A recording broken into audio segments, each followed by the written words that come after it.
Mahamevnawa, to find that long breath again. So always we have to focus on the breath. That feeling will be there as long as you focus on the breath. Understand? So then he notices, okay, there's a long breath in, long breath out, short breath in, short breath out. As he sees this, he knows, okay, there's a long breath in, long breath out.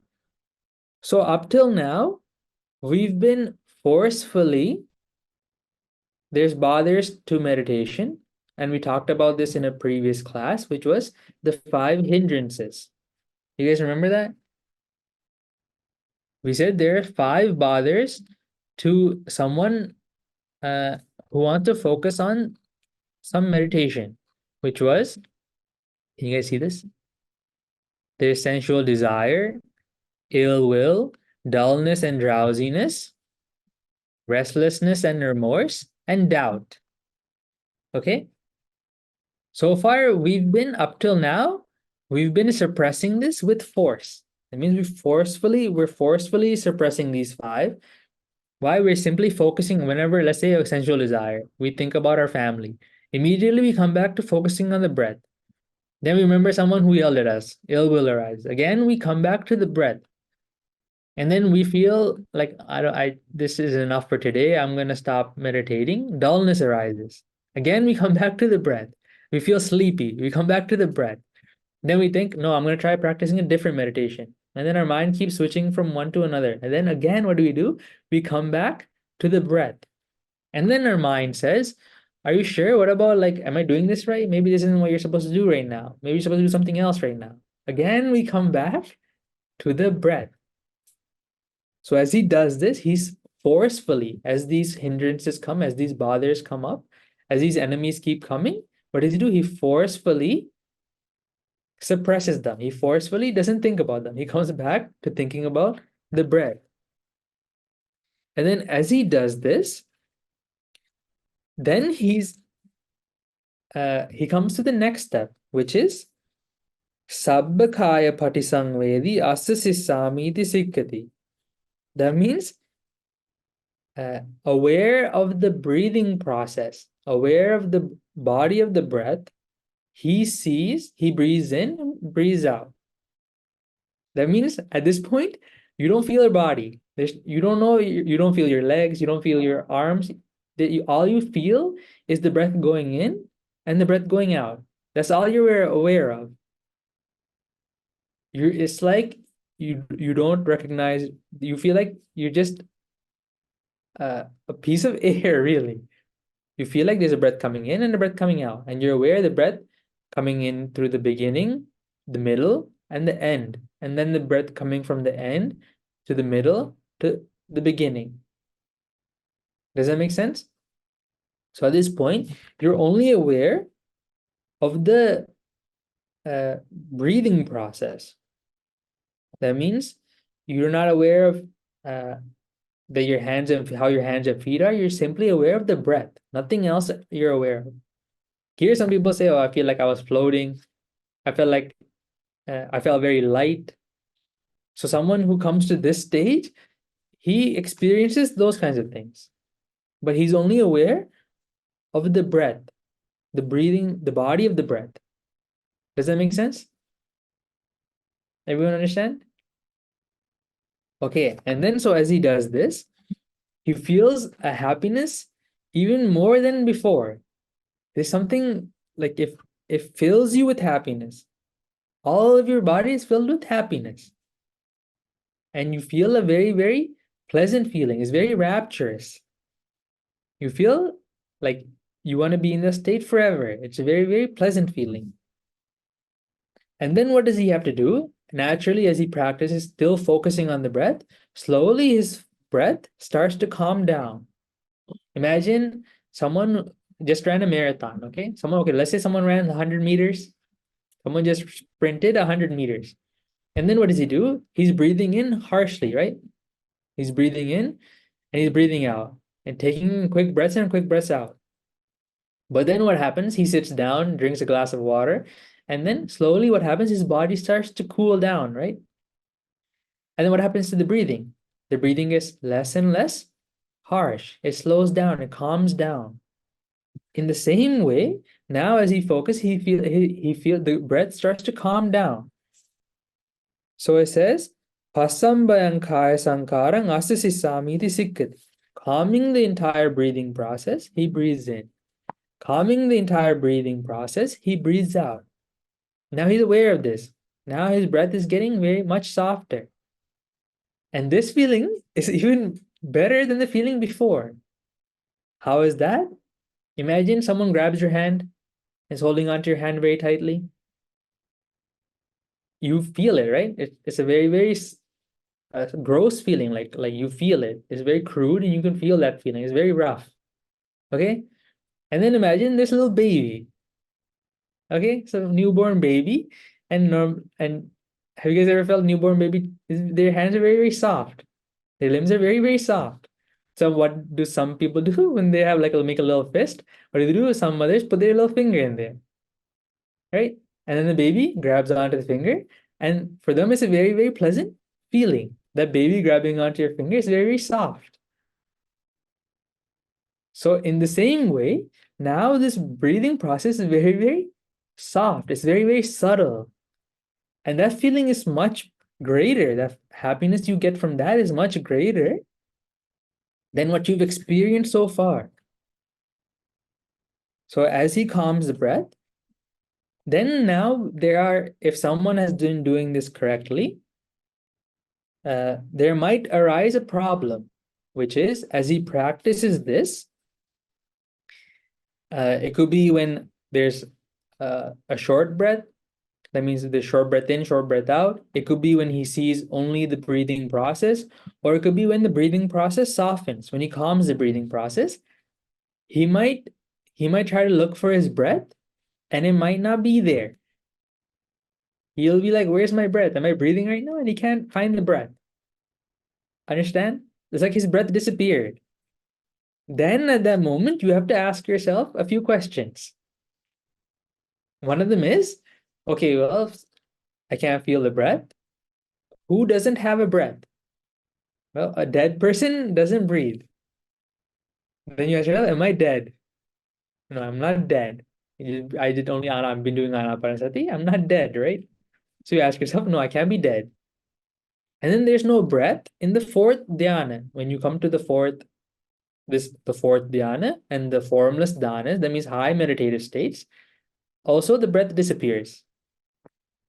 And then also the breath disappears when someone attains Nirodha Samapatti, which is the highest meditative state. But that can only be achieved by arahants and anagami. Then, so when he asks himself this, okay, he's not dead. He hasn't reached the fourth dhyana. There's still a long way to go. And he isn't anagami or arahant. When you ask yourself this, then you know none of these questions are true. That means there has to be a breath. We're just not able to focus on it. So what does he do? Then he reminds himself of the simile. Where does he go?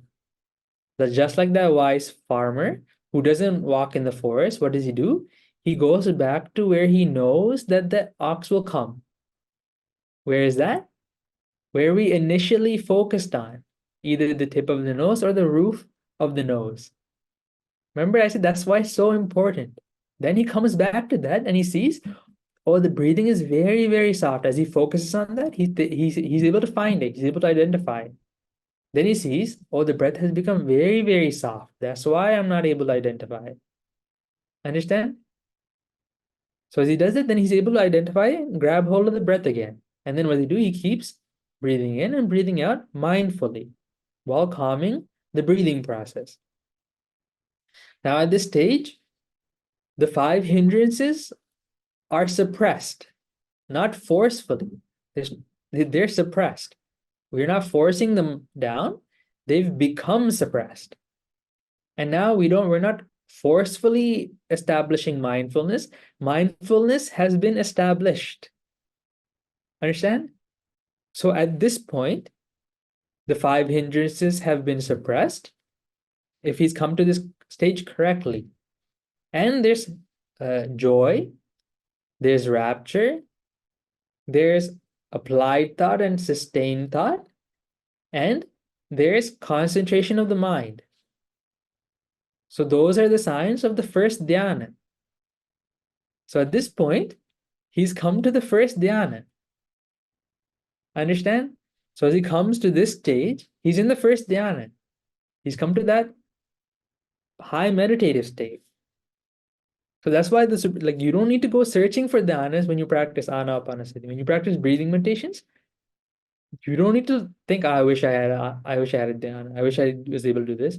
As he practices this stage by stage, his mind develops to that level of to that high level.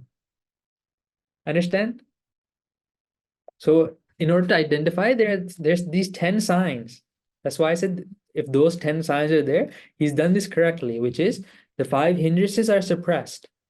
He isn't forcefully suppressing them, they're suppressed. And there's joy, there's rapture. Now, what's the difference between joy and rapture?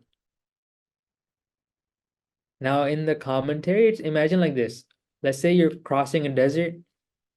You're crossing a desert, you're walking through the desert, and your water runs out, okay? Now you keep walking, trying to find an oasis, and as you walk, now you're thirsty, you're sweating, your mouth is dry. You think, I wish I had a single drop of water. You're that thirsty. And then in the distance, you see a pool of water. And you think, oh, that might be a mirage. Maybe I'm fooling myself. And you come closer. And as you come closer, you see, no, it's actually water. Okay? Now to that thirsty, dying person, when he sees that water, doesn't a happiness arise in him? That is like joy. Okay? And then when that person comes up to that water and drinks out of it, doesn't he feel an happiness? That is like rapture. Okay? Does that make sense? So he feels that kind of happiness, where he hasn't drunk water for this many days and he drinks water. That happiness he feels constantly throughout his body. He's in the first dhyana. So there's joy, there's rapture, there's applied and sustained thought. That means that applied and sustained thought is his focus on the breath. His thought is being sustained on the breath. And there's concentration of the mind. If those 10 signs are there, he knows he's in the first dhyana. Everyone understand? So that's that. Then as he sees this, now his mind is concentrated. He sees, okay, this breathing, me breathing in and breathing out, this breath is made up of the 4 great elements. This body is also made up of the 4 great elements. If these 4 great elements ceases, then this breath also ceases. If the 4 great elements ceases, then this body also ceases. As he sees this, he realizes this body is there from a cause and effect. If the 4 great elements cease, then this body ceases. If the body ceases, then this breath ceases. Understand? And he's able to see this with that concentrated mind. As he does this, his wisdom develops. As he does this, his attachment to this body decreases. That's why at the end of this, it says, Iti ajjatang va khaye khayanupassi viharati. Bahidha va khaye khayanupassi viharati. Ajat bahidava khaye khayanupassi viharati. He dwells contemplating his own body, he dwells contemplating others' bodies, and he dwells contemplating his own and others' bodies. Why? He sees the same truth within himself and within others. And as he does this, his attachment to the world decreases. Why? He starts seeing that there's only this breath is sustained from the four great elements, this body is sustained from the four great elements. As those disappear, then this disappears. Understand? So he's able to develop his mind at that stage. That's why this kaya anupassana. He's able to develop his wisdom through this body. Understand? So that's the first step of anapanasati. So through anapanasati, you can also develop Vedanupassana, Chittanupassana, and Dhammanupassana. Now, next week, we'll talk about that. But today, so we've covered how to develop anapanasati up to Kayanupassana. Right? So everyone, does anyone have any questions up till then? The other people also in the call, if you have any questions, you can either write it or you can raise your hand.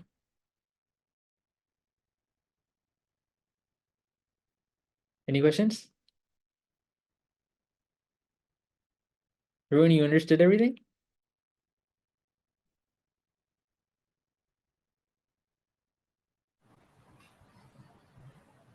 When we do the meditation, should we only think of breathing in and out? So, can we Yes. think of something else? Like So in the Metta-bhavana comments, likewise. Like may all before beings be before happy. anapanasati? While doing anapanasati? No. While doing anapanasati, you don't think that. While doing anapanasati, we just talked about that for like 30 minutes. As you start, you focus simply on the breath. When you breathe in, you know there's a breath in. When there's a breath out, you know there's a breath out. Okay? And in order to kind of focus on that, then you can use like some methods, which is when there's a breath in, you can think breath in. When there's a breath out, you can think breath out. Remember the hand scratching the nose? As you raise your hand, you can think my hand is going up, my hand is going up, my hand is going up, my hand is scratching my nose, my hand is scratching like that. When there's a breath in, you think breath in. When there's a breath out, you think breath out. But that's only the beginning, okay? After that, you should also get rid of that. The less thinking there is, the more pranita this becomes. The more happy, like the more happiness you feel, the more calming this is, the more easy this is. Okay, so that's just at the beginning. Some people you can try counting. Remember I said breath in 1, breath out 2, breath in 3. That way. Make sure no matter what, don't force the breath. Okay? We're trying to forcefully breathe. We're simply watching. Understand? But I tend to think of Lord Buddha's qualities when I breathe in. So, That's like, Buddha Anusati. You're doing Buddha Anusati. Don't mix them up. You can do Buddha Anusati and then practice Anapanasati. You can do loving kindness and then practice Anapanasati. That's normally what we do. We practice something that makes the mind very, very happy and then practice breathing meditation. So you can do a meditation that you're used to, like loving kindness or Buddha Anusati or Dhamma Anusati or Sangha, whatever it is. Do that and then do Anapanasati. And if you're like Vishaka who doesn't do any meditation, then I guess you just have to start with Anapanasati. Any other questions? Yes? Okay. Chaturma?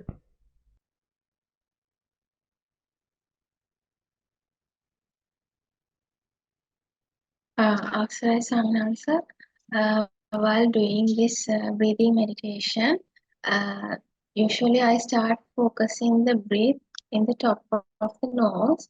Then Okay. while doing it, we say like 5 minutes time, I automatically focusing the breath in my chest and the stomach, uh, body side. Like I feel the breath going through the chest and that feeling also. So is it correct, Sana? So because then I again take my focus to the top of the nose, but I usually feel today also I felt the same thing uh, through my chest and the stomach area. So Is it okay? it's fine. Some people like very rarely feel like that happens to some people very rarely. But you have to be very careful that you're not focusing on your lungs and you're not focusing on the stomach. Okay? Otherwise, you end up focusing on your chest and your belly. That's why I said most people, it's easy to start off with either their tip of their nose or that way you can only focus on the breath. Because that's what we're concerned with. We're not focused on the nostrils, we're not focused on like the windpipe, we're not focused on the lungs, we're focused on the breath going in and out. Understand? So when you do that, try, if it works for you, it's fine. But try to try to maintain that focus, like without getting disturbed. If you can do that, then it's good. But for most people, it's easy for them to focus on the tip of the nose or the roof of the nose, as in where they feel the breath, not the nose. Understand? Shalini, do you have any questions? No, sir. You understood everything? Yes. Okay. Okay, then now we'll practice some breathing meditation. Now, again, we're gonna practice. So first, sit in a proper position. Sit with your back straight in a position you can maintain.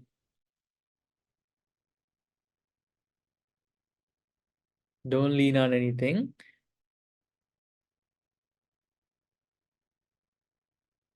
Okay, now close your eyes.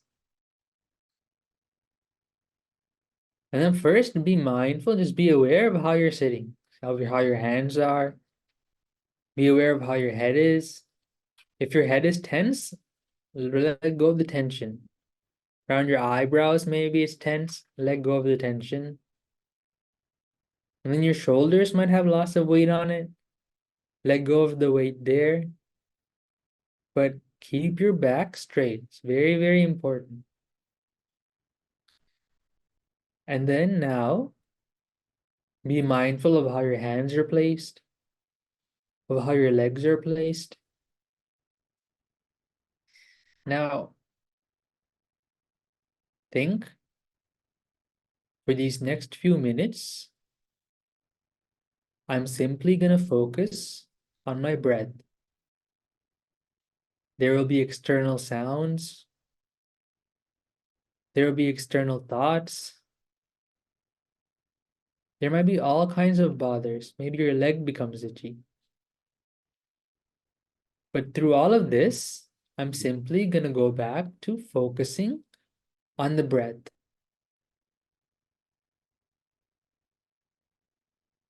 Now slowly divert your attention, bring your attention to where you feel the breath, to where we experienced it before, either the tip of the nose or the roof of the nose, wherever it is you feel it the most. Don't forcefully breathe. Simply watch the breath coming in and coming out. If it's hard for you to watch, when there's a breath coming in, you can think, breath in. When there's a breath coming out, you can think, breath out.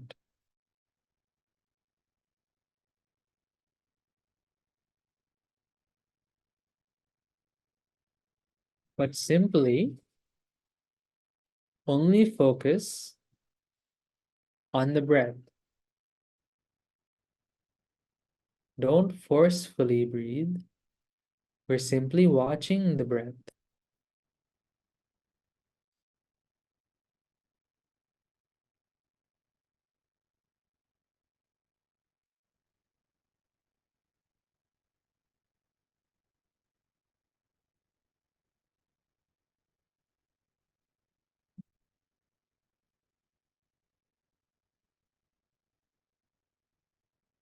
Remember, if your mind gets distracted, always bring it back to the breath.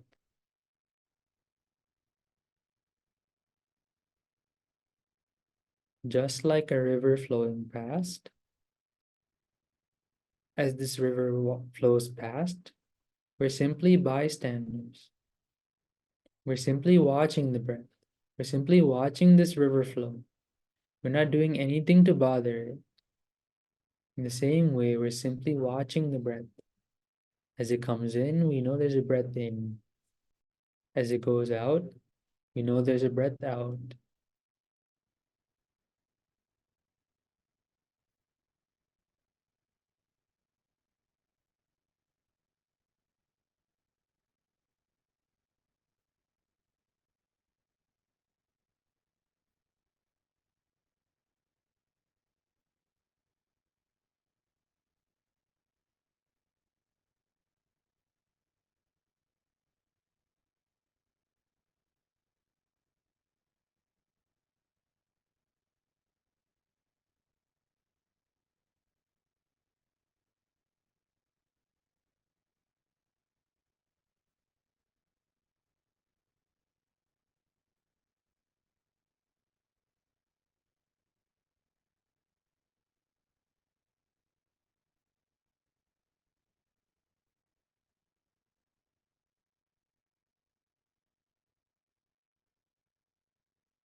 Again, be aware of how your mind is behaving. If your mind is getting distracted, bring it back to the breath.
You can slowly open your eyes.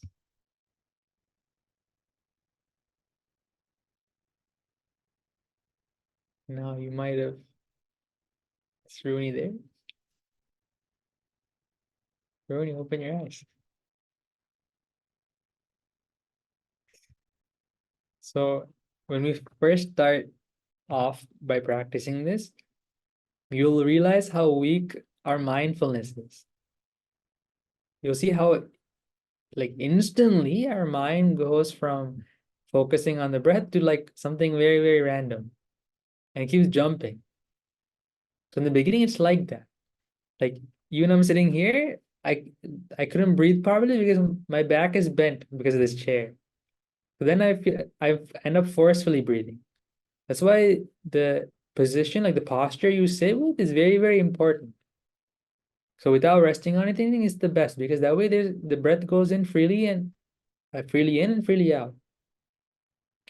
That way, and then after a while, when you keep focusing on the breath, you're able to maintain that focus longer and longer. But that only happens if you practice this consistently. Practice this how, Vishaka? Consistently. Right, Amahya? Consistently. That means, let's say there's someone who goes to work out. He's trying to develop his body. Okay? As he goes to work out, he goes once a month, he goes to the gym. And then again, next month, he goes to the gym. Is his body going to develop? Yes or no? It's not going to develop. Then how on earth would our mind develop if we practice meditation? I'm going to practice meditation in meditation online program for 10 minutes. And then next week, I'm going to practice meditation in meditation online program for 10 minutes. Why isn't my mind developing? Is it going to work like that? What is it? Is it going to work like that, Vishaka? No, you have to practice this consistently. So there are some lay people who come and tell Swami classes. So as I practice breathing meditation 20-30 minutes before I sleep every day, and now I can focus on the breath. Now I can instantly, as I sit down, immediately I can start focusing on my breath. Just 20-30 minutes a day. So after he did this consistently, after you practice consistently, you're able to develop your mindfulness enough so that you can come to a stage where you can focus on the breath without the mind going from one place to another, like frequently. But it's about consistency. If one day you might have a very concentrated mind, you might achieve samadhi. Not dhyana, I mean samadhi. You might even come to seeing that long breath, maybe seeing that short breath, and a huge happiness will arise. But don't go after that happiness. Next time you sit down, you might not get it. Why? Because now your mind is focused on achieving that samadhi, achieving that state of concentration. But that's not what you should be focusing on. Always come back to focusing on the breath. Understand? Like that even happens to monks. Like one day you feel like your amazing experience, and the next day you go back, you chase the experience. Then you don't achieve it. Why? Because your mind is focused on getting the experience. But this is only cause and effect. In order to achieve that feeling again, there should be a cause, which is the mind becomes concentrated on the breath. If you focus on fulfilling those factors, then you will get that experience. Make sense?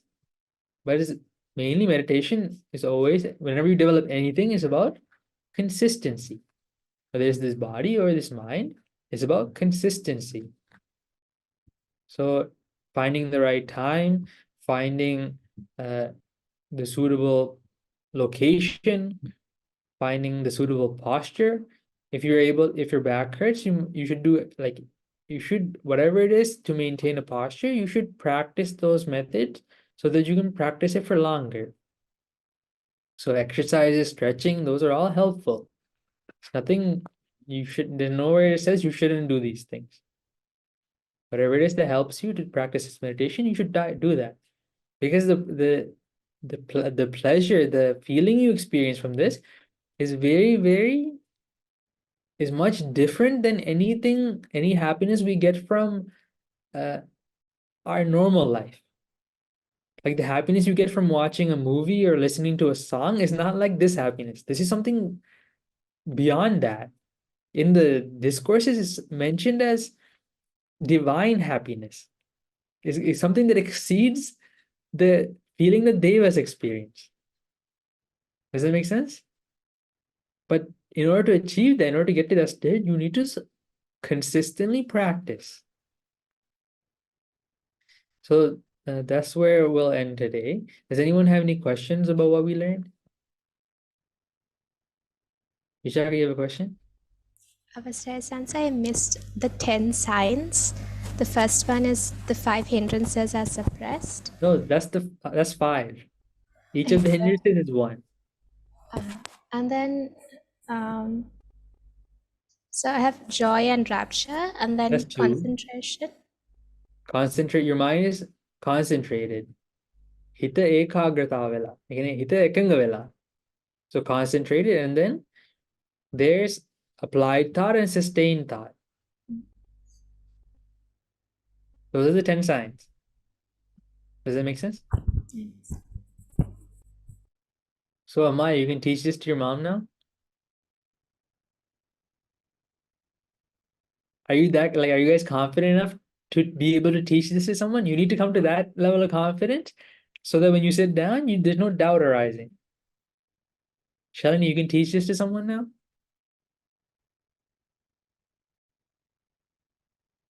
Little bit I can. No, not little. You Little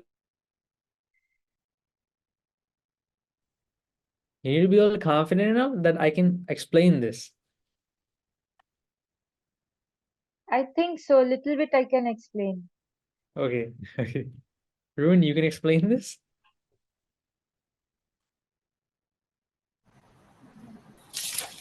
I can, I have to go through again and explain. So, But you understand it, right? There's no part that's confusing. no, so much. It's getting really clear so much more. Amaya, everything is clear. There's no parts that are confusing. If there is, you have to ask.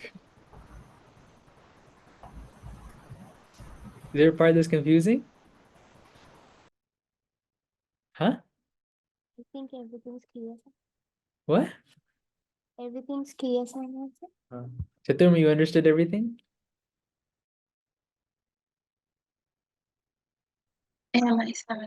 Everything. Okay. Then what do you guys have to do now?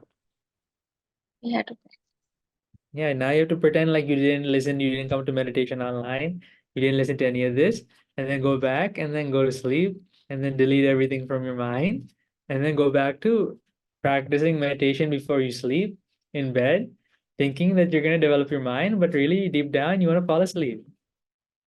We'll go back to that, right? Right, Chaturma? No, you have to practice this with intention. Knowingly, I'm going to practice meditation. Knowingly, I'm going to develop my mind. And I don't know if any other people, I can't see them. Like if Deep, Dilini, I don't know if you guys are listening, but you have to practice this consistently. That means with the intention, I'm sitting down right now for these next few minutes to develop my mind. And you have to come to sitting down, not just once a week you come to this class and then, as I can't develop my mind. Okay? Okay, so now we're gonna, we're gonna ask for forgiveness and then we'll end the class today. So everyone chant with me. Kayena vacha chittena pamadena maya katang acchayang kamame bhante bhuripanya tathagata. Kayena vacha chittena pamadena maya katang acchayang kamame dhamma sanditthika kalika. Kayena vacha chittena pamadena maya katang acchayang kamame sangha punyakhetang anuttara. Sadhu, sadhu, sadhu. I will chant a blessing for you all.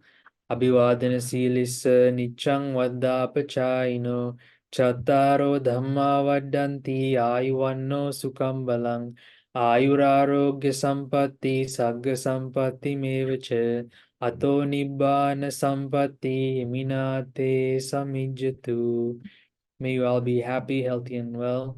May all the merit we collected today help you to develop this meditation, to help you develop your mind. May you all be able to achieve the bliss of Nibbana. 𝗪ᵣ Saranai, Namo Buddhaya. අවසරයි සයන්ස, may we ask for forgiveness, son.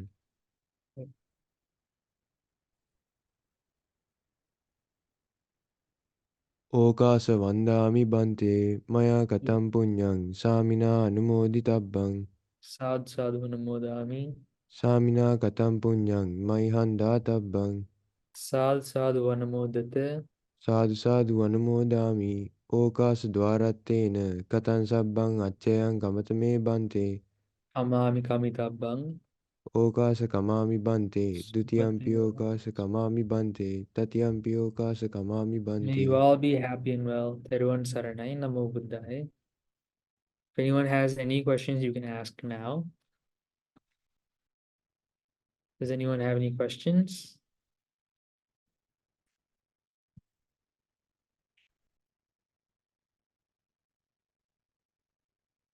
Everyone, you have a question?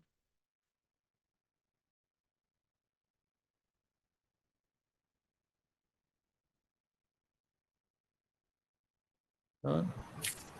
When we look for the observation, when we look for the breath, where we can't feel, when we feel like we are dead, is it fourth dhyana or first dhyana? No. There comes a time as we develop this. It could be, for some people, it could be when the breath gets short. Rasangwa, when the breath gets short. It might be when you only feel the breathing process. That means you don't feel your arms, you don't feel your legs. You just feel the breath coming in. You feel the beginning, the middle, the end, and then the end, the middle, the beginning. Feel just the breath, the body of the breath. Or it could be when the calming process, when the breathing, you calm down the breathing process. In one of these instances, it might happen to some people. It doesn't happen to everyone. But someone, as they breathe, their breath becomes so subtle that they think they can't find it. They can't locate it. They're trying, they're like, where's the breath? I don't have the breath anymore. Then you have to ask yourself, who doesn't have a breath? A dead person doesn't have a breath. When you're dead, there's no breathing. Dead people don't breathe.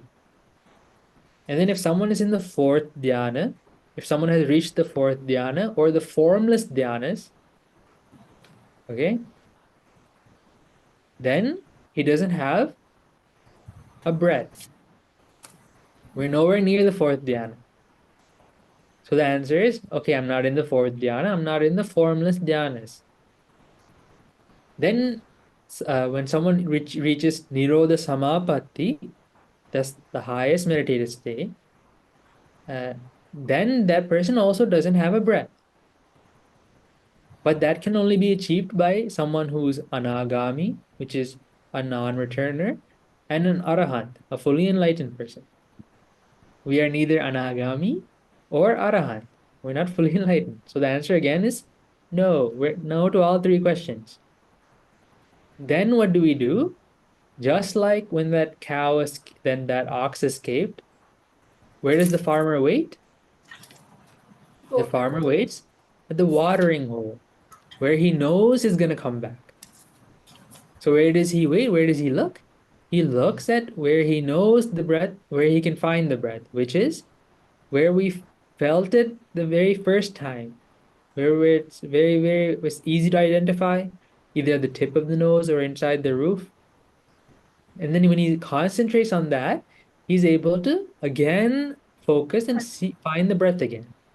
And he realizes it's very, very soft, but it's still there. Make sense? Any other questions? Vishar, you have a question? So Vishar, when are you going to practice meditation now?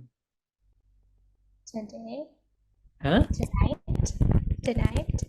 Starting And from then never, and then in the next week? I'll continue it. I promise. Huh? I promise I'll continue it. No, and then again next week, right? Yeah. No. Every day. You're gonna practice every day? Maya, what about you? When are you gonna practice? Huh? I'll start today's answer. I thought you already started.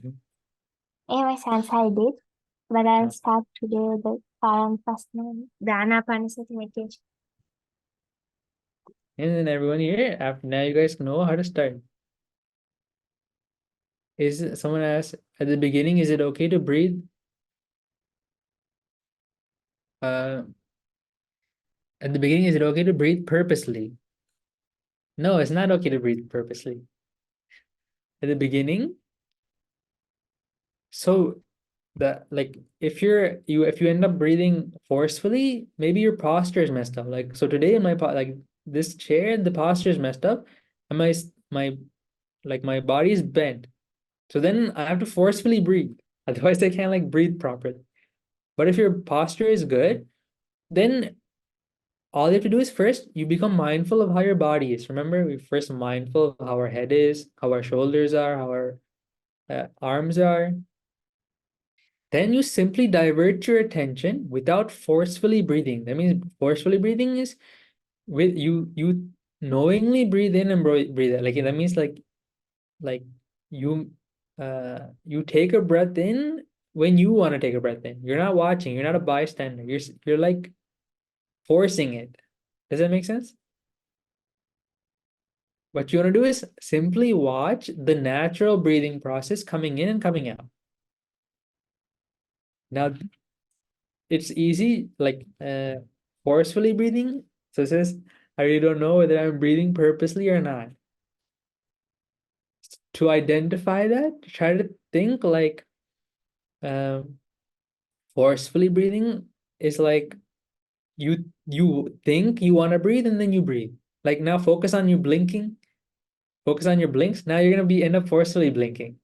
As soon as you focus on it, you end up forcefully blinking.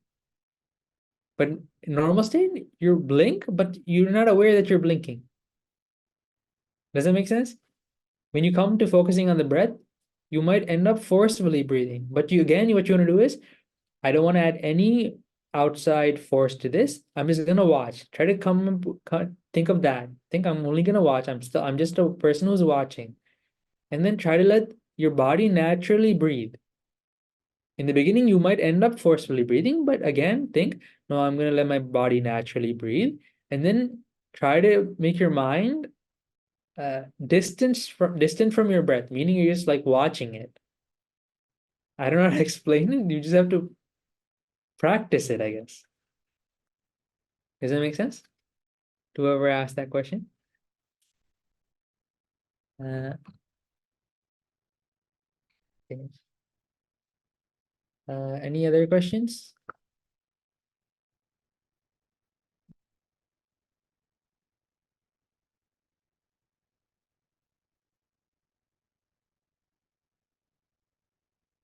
Okay, then since there's no other questions, we'll end the class today. 𝗪ᵣ Saranai 𝗪𝗵𝗲𝗁. May all of you be successful with this. 𝗪𝗵𝗲𝗁.